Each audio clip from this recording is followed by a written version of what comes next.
എന്നാത്മസ്നേഹിതൻ, ദിനവും നിന്നിൽ ഞാൻ ആനന്ദിക്കും.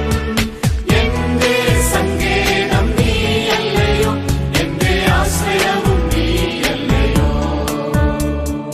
യേശു എന്നാത്മസ്നേഹിതൻ, ദിനവും നിന്നിൽ ഞാൻ ആനന്ദിക്കും. എന്റെ സങ്കേതം നീയല്ലയോ, എന്റെ ആശ്രയവും നീയല്ലയോ. യേശു എന്നാത്മസ്നേഹിതൻ. യേശുക്രിസ്തുവിന്റെ ധന്യനാമത്തിൽ എല്ലാവർക്കും സ്നേഹവന്ദനം. മനുഷ്യൻ അഭിമുഖീകരിക്കുന്ന രണ്ട് യാഥാർത്ഥ്യങ്ങളാണ് ജീവനും മരണവും.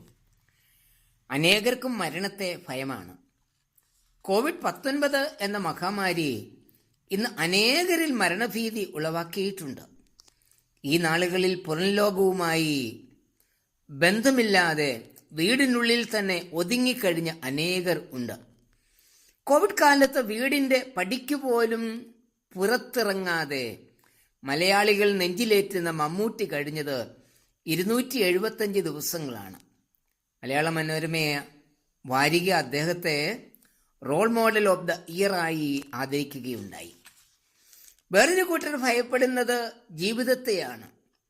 ഇങ്ങനെയുള്ളവർക്ക് ജീവിതത്തിൽ ഉണ്ടാകുന്ന വിവിധ അനുഭവങ്ങളെ അഭിമുഖീകരിക്കുവാൻ ഒട്ടും ധൈര്യമുണ്ടാവില്ല. അവർക്ക് എപ്പോഴും നിരാശയും പരിഭ്രമവും ആയിരിക്കും. ആഗ്രഹിക്കുന്നത് പോലെ കാര്യങ്ങൾ നടക്കാതെ വരുമ്പോൾ അങ്ങനെയുള്ളവർ ആത്മഹത്യയിൽ കൂടി ജീവിതം അവസാനിപ്പിക്കും. അങ്ങനെയുള്ള ഒരാളിനെ കുറിച്ച് 2 ശമൂവേൽ 17 അധ്യായത്തിൽ പറയുന്നുണ്ട്. അഹീതോഫെൽ 17:23 നാം വായിക്കുന്നത്, തന്റെ ആലോചന നടന്നില്ല എന്ന് കണ്ടപ്പോൾ അഹീതോഫെൽ വീട്ടിലേക്ക് ചെന്ന് കെട്ടി ഞാന്ന് മരിച്ചു എന്നാണ്. മരണഭീതിയും ജീവിതഭീതിയും ഒരുപോലെയാണ് മനുഷ്യന് ദോഷം ചെയ്യുന്നത്. ഈ രണ്ട് ഭീതികളെയും ഒഴിവാക്കുവാനുള്ള ശരിയായ മാർഗം യഥാർത്ഥ ജീവന്റെ അനുഭവക്കാരായി തീരുക എന്നത് മാത്രമാണ്. യഥാർത്ഥ ജീവൻ എങ്ങനെ നമുക്ക് അനുഭവമാക്കാം? ആമോസ് പറയുന്നത്, നിങ്ങൾ ജീവിച്ചിരിക്കേണ്ടതിന് യഹോവയെ അന്വേഷിക്കുവീൻ എന്നാണ് 5:6 വാക്യം. അതായത് ജീവന്റെ മാർഗം ദൈവത്തോടുള്ള കൂട്ടായ്മ അനുഭവം ആണ്. ബാഹ്യമായ ആചാര അനുഷ്ഠാനങ്ങളിൽ കൂടി നമുക്ക് ജീവൻ പ്രാപിപ്പാൻ കഴിയില്ല. യേശുക്രിസ്തുവിൽ കൂടി മാത്രമേ ജീവൻ പ്രാപിപ്പാൻ കഴിയൂ. യോഹന്നാൻ 5:25 പറയുന്നത്, മരിച്ചവർ ദൈവത്തിന്റെ ശബ്ദം കേൾക്കുകയും കേൾക്കുന്നവർ ജീവിക്കുകയും ചെയ്യുന്ന നാഴിക വരുന്നു, ഇപ്പോൾ വന്നുമിരിക്കുന്നു. 2 വിധത്തിൽ മരിച്ചവരെ കുറിച്ച് ഇവിടെ പറയുന്നു. ഒന്ന്, ജഡികമായി ജീവിക്കുന്നവർ. സർവീസ് സഭയോട് കർത്താവ് പറയുന്നത്, ജീവനുള്ളവൻ എന്ന് നിനക്ക് പേരുണ്ട് എങ്കിലും നീ മരിച്ചവനാകുന്നു. വെളിപ്പാട് 3:1. ജഡികർ ജീവിച്ചിരിക്കെ തന്നെ ചത്തവരാണ്. അവർ ദൈവശബ്ദം കേൾക്കുമെങ്കിൽ ജീവൻ പ്രാപിക്കും.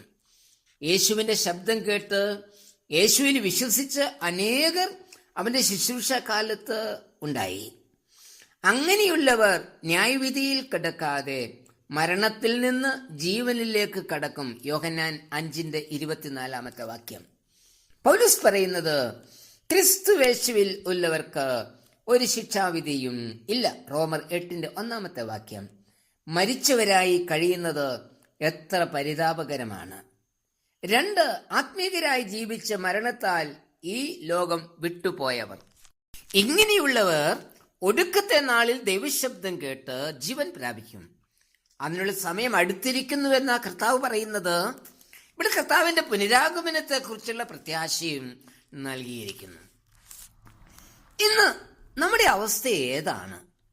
ജീവിച്ചിരിക്കുന്നു എന്ന് നമുക്ക് പേരുണ്ട്, എന്നാൽ നാം ചത്ത അവസ്ഥയിലല്ലേ?